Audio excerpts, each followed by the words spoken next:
നിങ്ങളുടെ favourite shows ഇനി ഒരിക്കലും മിസ്സാവില്ല. ഇപ്പോൾ C5 കാണും നിങ്ങളുടെ ഫേവറേറ്റ് ഷോസ് തികച്ചും സൗജന്യമായി. ഇനി ജീവനെടുക്കാൻ കാലന് ബുദ്ധിമുട്ടുണ്ടെങ്കിൽ വേണ്ട. ഒരു കണ്ണ് പോവുകയോ കയ്യോ കാലോ മുറിച്ചു മാറ്റുകയോ അങ്ങനെ എന്തെങ്കിലും കത്തിപ്രയോഗം നടത്തിയാലും മതി. ശാലിനി കരയണം, ജീവിതകാലം മുഴുവൻ കരയണം അവള്. കുഞ്ഞിനെന്തെങ്കിലും പറ്റിയാലുണ്ടല്ലോ, നിന്റെ കുടുംബശ്രീ അടക്കം എല്ലാത്തിനെയും കത്തിക്കും ഞാൻ. ഓർത്തോ നീ? ഡോക്ടർ, ഞാൻ വിഷ്ണുവിന്റെ അമ്മയാ. എനിക്ക് എന്റെ മോനെ കാണണം. ദയവ് ചെയ്ത് നിങ്ങൾ ഇവിടെ നിന്ന് ബഹളം വെക്കരുത്. വിഷ്ണു ഇപ്പോഴും ക്രിട്ടിക്കൽ സ്റ്റേജ് തരണം ചെയ്തിട്ടില്ല. ഡോക്ടർ, എനിക്ക് എന്റെ മോനെ കാണണമെന്നാ ഞാൻ പറഞ്ഞത്. ഇപ്പൊ ആരെയും കാണിക്കാൻ പറ്റിയ അവസ്ഥയിലല്ല അയാൾ. ഞങ്ങൾ ഞങ്ങളുടെ കഴിവിന്റെ പരമാവധി ശ്രമിക്കുന്നുണ്ട്, അത്രേ ഇപ്പൊ പറയാൻ പറ്റുള്ളൂ. അയ്യോ, എന്റെ മോൻ. സത്യമേ, ബഹളം ഉണ്ടാക്കല്ലേ. വിഷ്ണുബോയ്ക്ക് ഒന്നും പറ്റില്ല. രോഹിത്, എനിക്ക് എന്റെ മോനെ കാണണമെന്ന്. എനിക്ക് അവനെ കണ്ടേ പറ്റത്തുള്ളൂ. പറഞ്ഞില്ലേ, വിഷ്ണുവിനെ മരണത്തിൽ നിന്ന് രക്ഷിക്കാൻ വേണ്ടി ഞങ്ങളെ കൊണ്ട് ചെയ്യാവുന്നതെല്ലാം ഞങ്ങൾ ചെയ്യുകയാണ്. കുറച്ച് സമയത്തിന് ശേഷം എന്തെങ്കിലും പറയാൻ പറ്റൂ.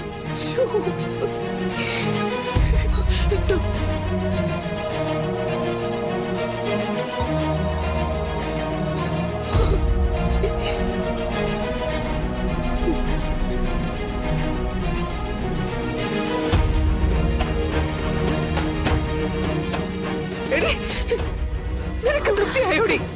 തൃപ്തിയായോന്ന്?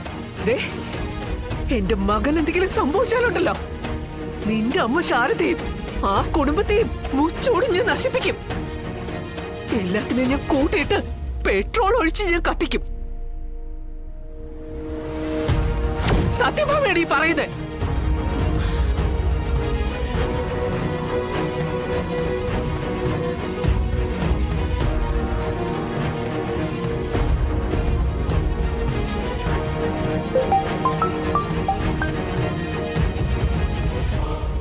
ഹലോ, ഒരു സന്തോഷ വാർത്ത കേൾക്കാൻ വേണ്ടി കണ്ണിൽ എണ്ണ ഒഴിച്ച് കാത്തിരിക്കുകയാണെന്ന് എനിക്കറിയാം. അവൻ തീർന്നോ? തീർന്നിട്ടില്ല, പക്ഷെ ഇപ്പൊ തീരും. അതിനൊക്കെയുള്ള പണിയെടുത്തിട്ടാ ചന്ദ്രബോസ് ഇവിടെ നിൽക്കുന്നത്. ഇനി അവൻ ICUവിന് പുറത്തു വരുന്നുണ്ടെങ്കിൽ അത് വെള്ള തുണിയിൽ പൊതിഞ്ഞിട്ടായിരിക്കും. അവളെത്തിയില്ലേ?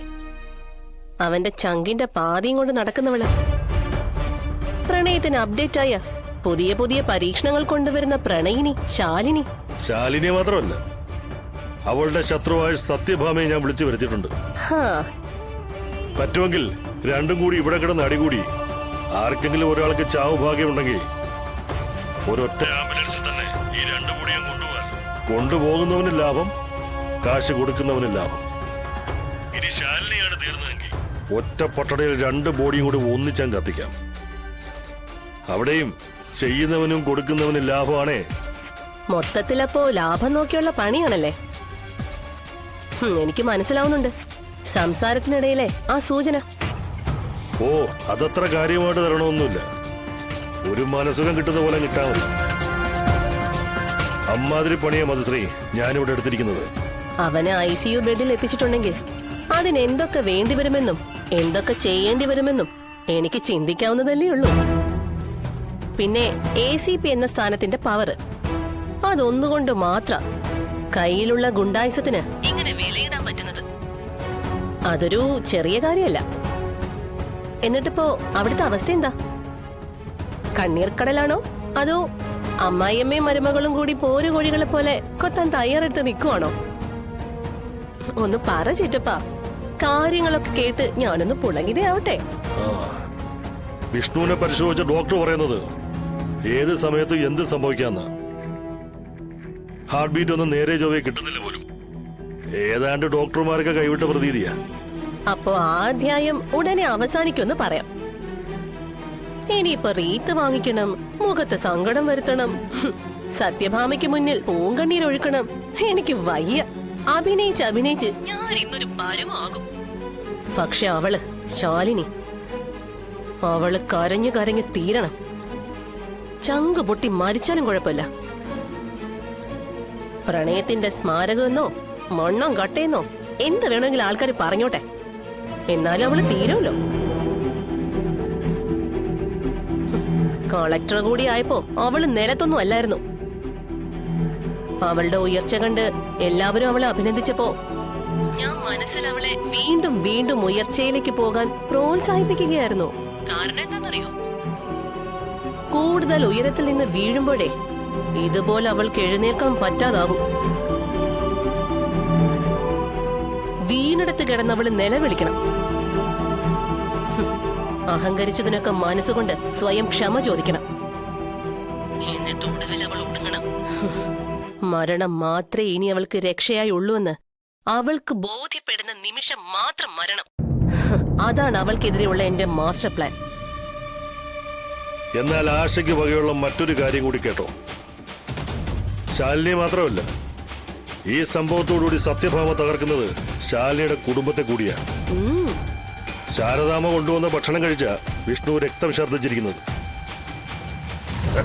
അപ്പൊ പിന്നെ കുടുംബശ്രീ ശാരദയുടെ കുടുംബശ്രീ ഹോട്ടൽ ആ തറവാട് മുറ്റത്ത് കാണുമോ? വിഷ്ണു മരിച്ച സത്യഭാമ ആ നിമിഷം അത് കത്തിക്കും. എന്നിട്ട് അതിന്റെ ചിതാഭസ്മം എടുത്ത് ഭാരതപ്പുഴയിൽ ഒഴുക്കും. ഒപ്പം കുടുംബശ്രീ ശാരദയുടെ വീടും. വിഷ്ണുവിന്റെ മരണത്തോടെ നടക്കാൻ പോകുന്ന ഇതൊക്കെയാ മോളെ. കേട്ടിട്ട് തന്നെ കൊതിയാവുന്നു. ഒന്ന് വേഗം ആ വിഷ്ണുവിന്റെ ജീവൻ ഒന്ന് പോയി കിട്ടണേന്ന് ഏത് പള്ളിയിൽ പോയാണ് ചിറ്റപ്പ ഞാനൊന്ന് മുട്ടിപ്പോയി പ്രാർത്ഥിക്കേണ്ടത്? എന്തും വഴിപാടാ കഴിപ്പിക്കേണ്ടത്? എന്തിന് ഞാൻ റെഡിയാ. ഇനി ജീവനെടുക്കാൻ കാലന് ബുദ്ധിമുട്ടുണ്ടെങ്കിൽ വേണ്ട. ഒരു കണ്ണ് പോവുകയോ കയ്യോ കാലോ മുറിച്ചു മാറ്റുകയോ അങ്ങനെ എന്തെങ്കിലും കത്തിപ്രയോഗം നടത്തിയാലും മതി. ശാലിനി കരയണം.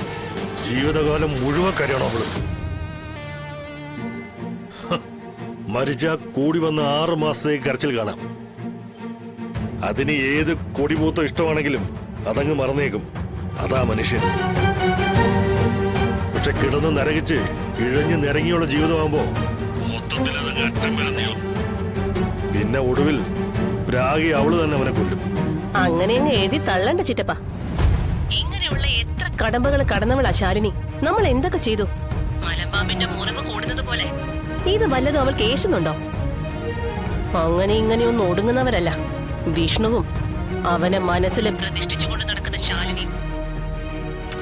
ദൈവങ്ങളെല്ലാം അവരുടെ പക്ഷത്താ. നമ്മുടെ കൂടെ നിൽക്കുന്ന ചാത്തനും മറുതിയൊന്നും കാര്യമായ രീതിയിൽ ഒരു കോണം ഉണ്ടാക്കുന്നില്ല. ആ പിന്നെ ചിറ്റപ്പ, അപ്പൊ ഉള്ള കാര്യങ്ങൾ എന്നെ അറിയിക്കണേ. അവിടെ നിന്നുള്ള വാർത്ത കേൾക്കുമ്പോഴാ മനസ്സിനകത്തൊരു സന്തോഷവും സുഖവും ഒക്കെ തോന്നുന്നത്. പിന്നെ ചിറ്റപ്പൻ അവിടെ ഉണ്ടെന്നുള്ള ധൈര്യവും. നിന്റെ ഈ ചിറ്റപ്പ എന്നുള്ള വിളി കേൾക്കുമ്പോ എനിക്ക് ഓർമ്മ വരുന്നത് എന്റെ സുസ്മിത മോളെയാ. അയ്യോ, ഞാൻ ചിറ്റപ്പന്റെ സുസ്മിത മോള് തന്നെയാ. സ്വഭാവം കൊണ്ട് സുസ്മിതയെ കടത്തി വെട്ടാൻ ശ്രമിക്കുന്നവളാ. അത് വിത്ത് വേറെ മോളെ. ഈ കരിമരുന്നിന്റെ പൊടി പോലെ ആളിപ്പടരുന്ന ഒരിനം. ജയിലിൽ കിടന്ന് അർമാദിക്കുകയാണെന്നാ കേട്ടത്. ഡൗൺലോഡ് ചെയ്യൂ C5 ആപ്പ്. കാണൂ എല്ലാ എപ്പിസോഡുകളും സൗജന്യമായി.